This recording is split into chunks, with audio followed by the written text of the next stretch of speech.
In Karl Rove, great to see you again. I remember very well, you don't because you're so much younger than I am, but I remember Reagan-Thatcher and what a wonderful success that relationship was. I think there is somewhat similar possibilities in the Theresa May-Donald Trump relationship. What say you? Well, it could be, and it would be to the advantage of both of them if there were such a relationship, particularly when it comes to the creation of a UK-US trade deal on which a lot would ride for both of them. You sound a little lukewarm, Carl. You're not joining me in my enthusiasm here. No, I am. It's just that I don't have your ebullient English enthusiasm. Let me put it a different way. I think this is a really important meeting in a really important relationship, and it's in the interest of both of them to get it absolutely right from the beginning, because from the British perspective, they're exiting the EU. They're looking at having their biggest sales, their biggest collective market is the European Union.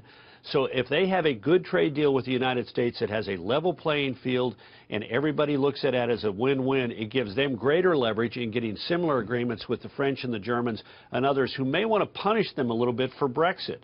On President Trump's perspective, if he gets a good deal with the UK, again, level playing field, everybody walks away with a win-win. It is a model for other agreements that he can have, particularly with the Asian countries that now are a little bit miffed about TPP. If he gets the model right with Great Britain, it is a model that he can then apply in Asia, much to the advantage of the United States and much to the advantage of his presidency. Now, Carl, on the left-hand side of the screen, which you may not be able to see, we've got Marine One, which will be transporting, along with Air Force One, President Trump to Philadelphia, where he will meet with GOP leaders. But also meeting with the GOP will be Britain's Prime Minister, Theresa May. I've not heard of that before, Carl. A foreign leader meeting with one political party in the United States. What's going on here? Yeah.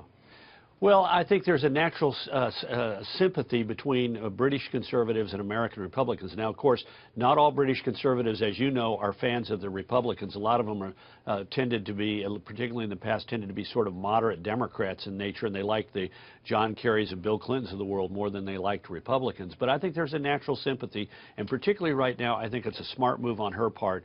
The Republicans control the levers of power. She wants to get this trade deal right. She wants to have a good relationship with Donald Trump.